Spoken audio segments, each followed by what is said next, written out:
If you've ever answered a message the second it landed because staying quiet felt like risking your place in the room, stop for a second.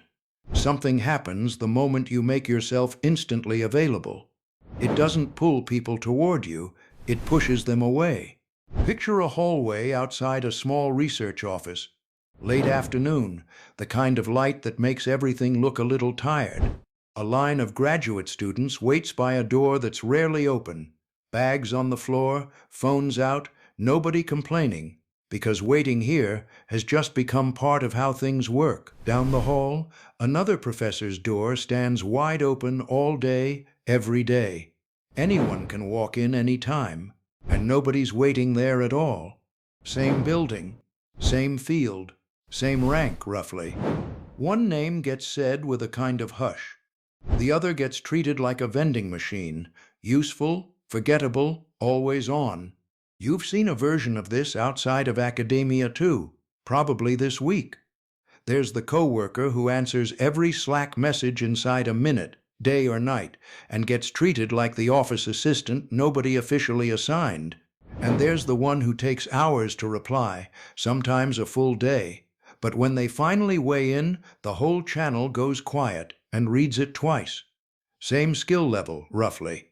Wildly different weight given to their words. That's not a coincidence.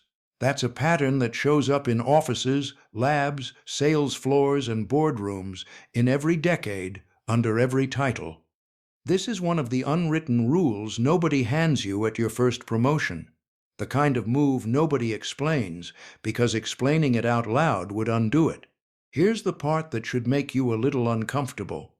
If you're the one who's always reachable, first to reply, first in the room, last to leave, you might be losing ground right now, with zero signs of it showing up anywhere. No email will tell you, no meeting invite will flag it. It just erodes. Quietly, in the background, while you're busy being helpful. But there's a way to read this room correctly, and once you see it, you can't unsee it. By the end of this, you'll know exactly how to use it. Not to disappear, not to go cold, but to position yourself so your presence actually means something again, the way it used to. Because right now, whether you've clocked it or not, there's a quiet ranking happening around you. Who gets treated as essential and who just gets treated as available. And that ranking is being written by habits you probably formed without ever choosing them on purpose. I'm going to walk you through exactly how this plays out, using a real case out of the world of science. And toward the end, I'll show you the one shift that flips this entirely in your favor. The move that turns absence from a risk into an advantage. Stay with me here. This one's worth the full watch. If this is already sounding familiar, that's worth a like before we go any further. It tells me to keep making the ones that actually name the thing nobody else will. Think about your own week for a second. How many times did you reply within minutes, just to prove you were paying attention? How many meetings did you sit in that you didn't need to be in, just so nobody would notice you were gone? Every one of those moments felt safe in the moment. Every one of those moments was also quietly telling the room, you can have all of me, any time, for free, no questions asked. And rooms, offices, teams, departments don't run on fairness. They run on scarcity, whether anyone admits it or not. What's always available gets treated like it's always available, which means, eventually, it stops getting treated like it matters at all. Here's where it gets strange, because the sharpest example of this isn't from a corner office. It's from a mathematician who almost nobody in a boardroom would recognize by name, and that's exactly what makes the case so clean. Right now, in an apartment in St. Petersburg, there's a man who solved one of the hardest problems in the history of his field and then walked away from nearly everyone who wanted to celebrate him for it. He stopped publishing, he stopped attending conferences, he stopped answering most of the world entirely. And the less he showed up, the more his name grew. Let's go back and see exactly how that happened. For close to a century, one particular question in geometry had defeated the sharpest minds trying to solve it. Entire careers were spent circling it without cracking it. Then, in the early 2000s, a set of dense, unpublicized papers appeared online. No press release, no announcement, no interviews lined up in advance. Just the work itself, posted quietly for anyone who wanted to check it line by line. It took the mathematical community years, actual years of painstaking line-by-line verification, teams of specialists checking and rechecking the logic to confirm what those papers had actually proven. When they finally did, the field recognized it as one of the most significant results in 100 years of the subject. Some accounts from that period describe entire seminar rooms built around nothing but explaining his proof, semester after semester, while the man who wrote it stayed almost entirely silent. While all of that was happening around his name, he was reportedly living a modest, almost monk-like life back home. No institutional office, no press team, no publicist managing the story on his behalf. Just a man in an apartment, apparently uninterested in any of the noise his own work had created. Here's the part most people miss. The recognition machine kicked in exactly the way you'd expect it to. Interviews were requested over and over. A medal, one of the highest honors in all of mathematics, was prepared specifically for him. A prize worth roughly $1 million was set aside, waiting for him to simply say yes and collect it. He said no to almost all of it. He didn't show up to accept the medal. Several accounts from journalists who covered the story at the time describe him quietly stepping away from his academic post, cutting contact with much of the field and choosing to live simply, largely out of public view, with almost no interviews granted in the years that followed. And here's what almost nobody expected. That silence didn't shrink his reputation. It did the exact opposite. Every year that passed without a new interview, without a new paper, without a single public appearance, his name got repeated more, not less.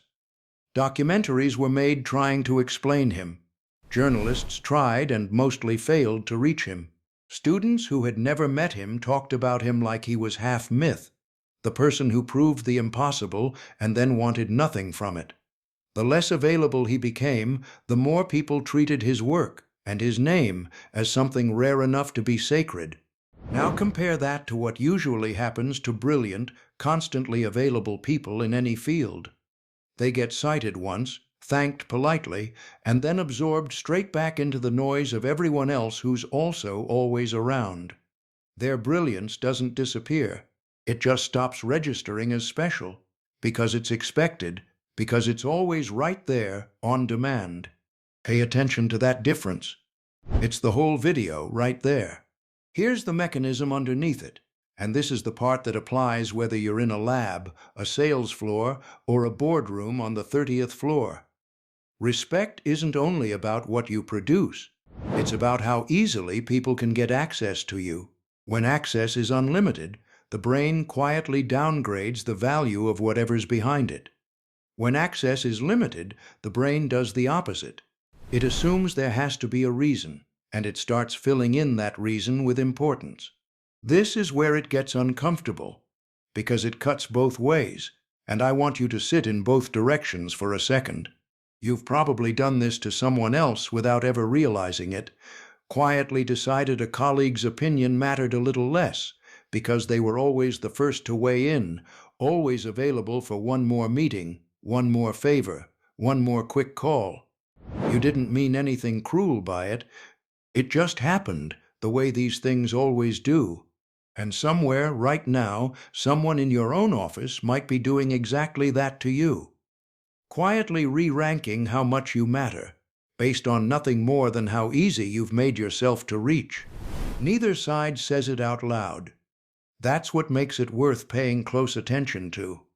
Nobody sends a memo that says we've started taking you for granted.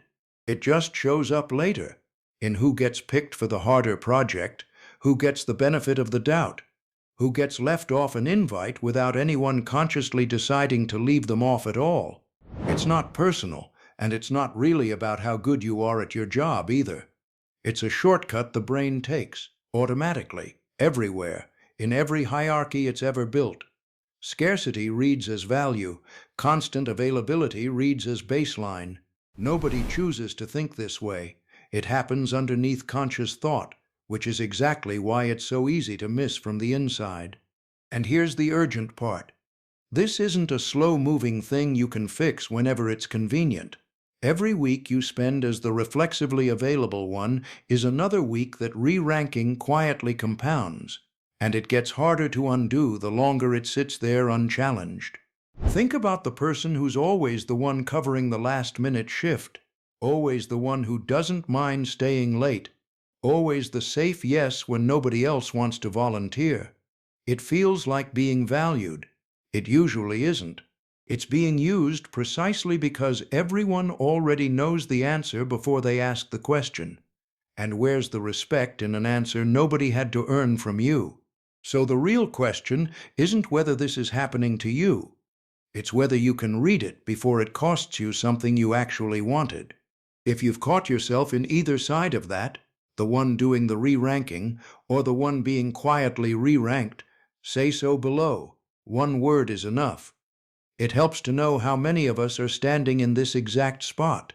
Before we get to how you actually use this, sit with the discomfort for one more second, because up to this point, you've probably placed yourself on one side of this story without meaning to. Either you're the professor with the empty hallway, or you're the one standing in the line. Most people are both, in different rooms, on different days. That's the part that makes this worth fixing instead of just watching. Let's slow down for a second here, because this next part is where it actually becomes useful, not just something you noticed, but something you can put to work starting this week. Most advice about this gets flattened into one lazy instruction. Reply slower. That's not it. That's not even close to it. And if you walk away from this thinking just be slower to respond, you've missed the entire mechanism underneath it. Here's the wrong version of this move, and it's worth naming clearly, because a lot of people try it and it backfires. Someone hears about strategic distance and decides to go dark entirely. No replies, no updates, no visible presence, hoping that silence alone will make them look important. For a week or two, it might even feel like it's working. Then a deadline slips because nobody could reach them when it actually mattered, and the story flips overnight. It doesn't read as important anymore. It reads as unreliable. Their manager quietly stops trusting them with anything that actually matters, because absence with no signal attached to it just looks like absence. Nothing more, nothing mysterious about it at all. Here's the version that actually works, and it's a smaller shift than you'd think. You stay completely dependable on what matters: deadlines, deliverables, the handful of things people are genuinely counting on you for. But you stop being reflexively available for everything else around that. You stop being the instant reply to every low-stakes question that could easily wait an hour. You let a few things sit, on purpose, without ever once missing what's real.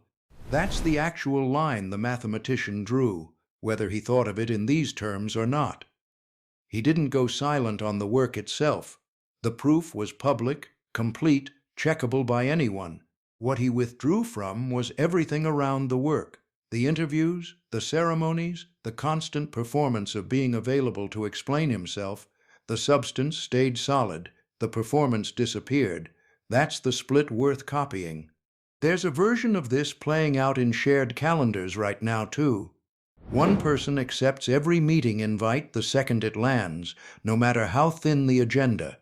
Another person quietly declines the ones that don't need them and shows up fully for the ones that do. 6 months later, one of them is known as always free. The other is known as someone whose time you have to actually earn, and earning it feels like a small win when it happens. Here's why that distinction matters so much. Think about what's actually happening in your counterpart's mind when you're always instantly there.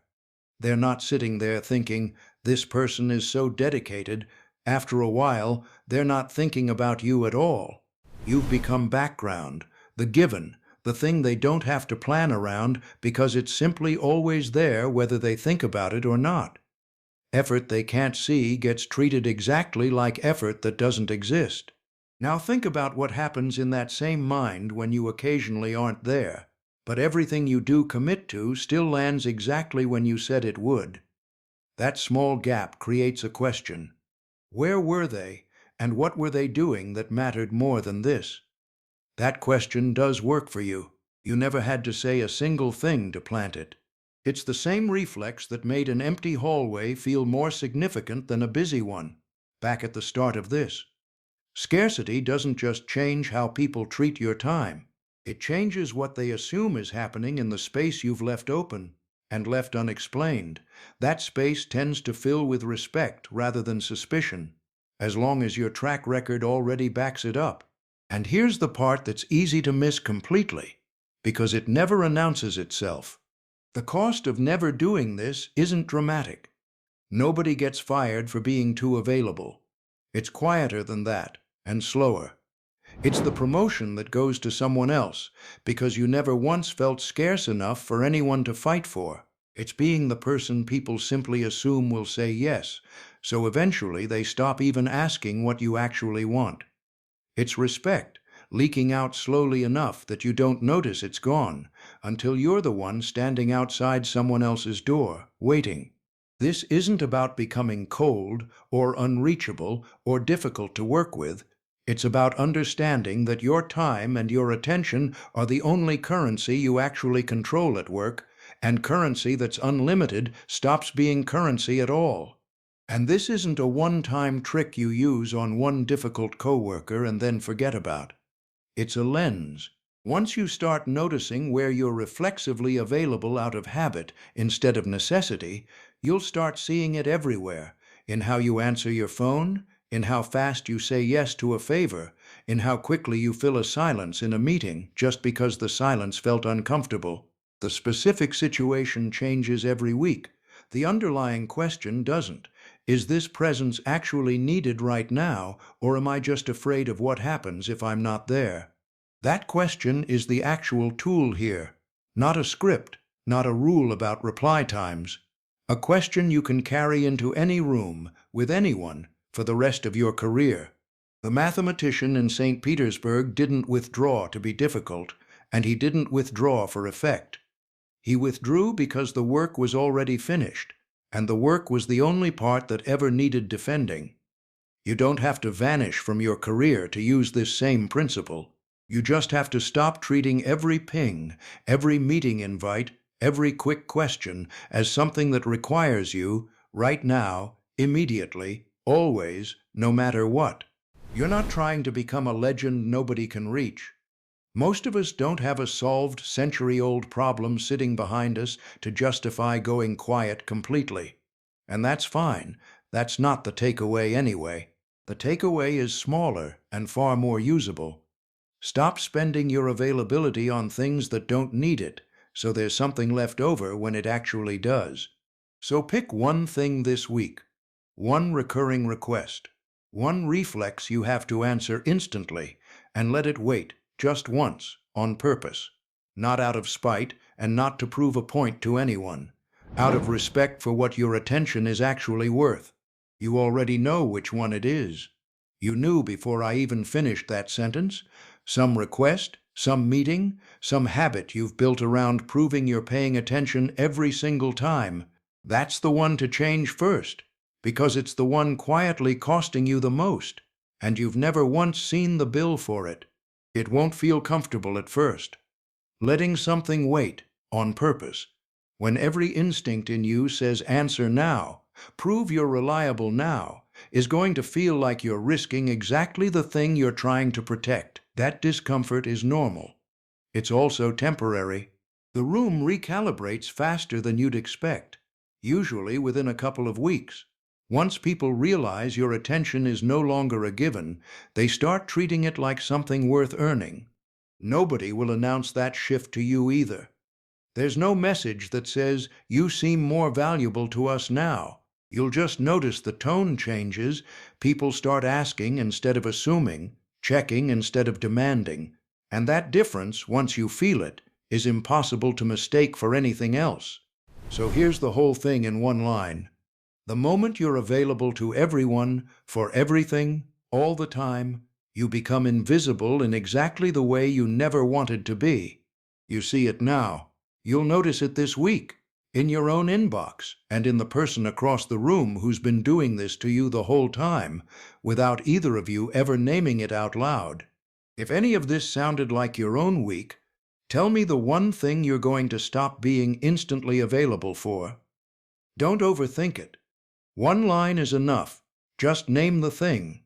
And if you want the next one, because there's a companion move to all of this, what actually happens the moment you finally do show back up after stepping away, subscribe, because that one changes how people read every single room you walk into afterward. Not because you owe anyone a performance of being busy, because the alternative, staying available to everyone, for everything, forever, isn't actually generous. It just quietly trains the room to expect the version of you that costs it nothing. You don't need to be everywhere. You need to be worth waiting for.